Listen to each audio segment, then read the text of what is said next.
Fools will resign, wise players will accept a draw, but only a true genius can find the incredible win that white has in this position. It might seem like there's no way to make any progress, because the black rook will always be able to sacrifice itself for this last pawn and at least secure a draw. But white has an incredible resource in this position. Of course, we start with c7, getting closer to getting a new queen.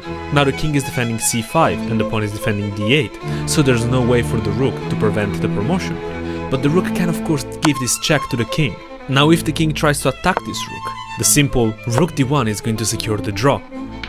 And actually, if we get a queen, we're going to lose this game.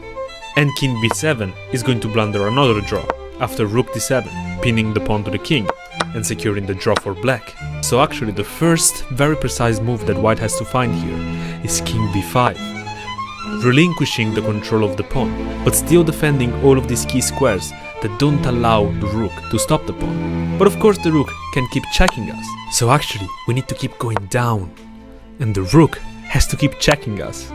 We go down and the rook checks us. But now the situation has changed. The king can actually go to c2, because the rook is bound to the limits of the chessboard and it cannot create the skewer threat anymore.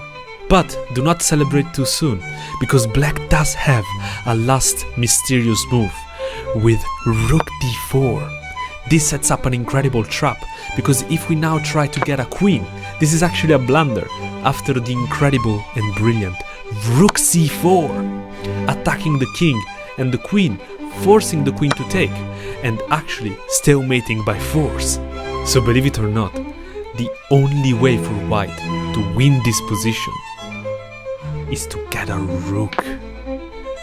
Now of course the stalemating trap doesn't work anymore, and we are creating a checkmate threat. And some of you might think, well, but Pietro, this doesn't make any sense.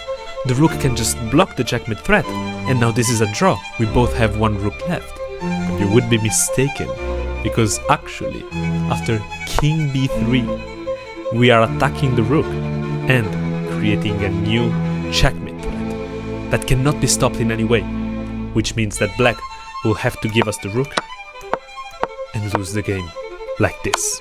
If you love incredible chess, follow me for more.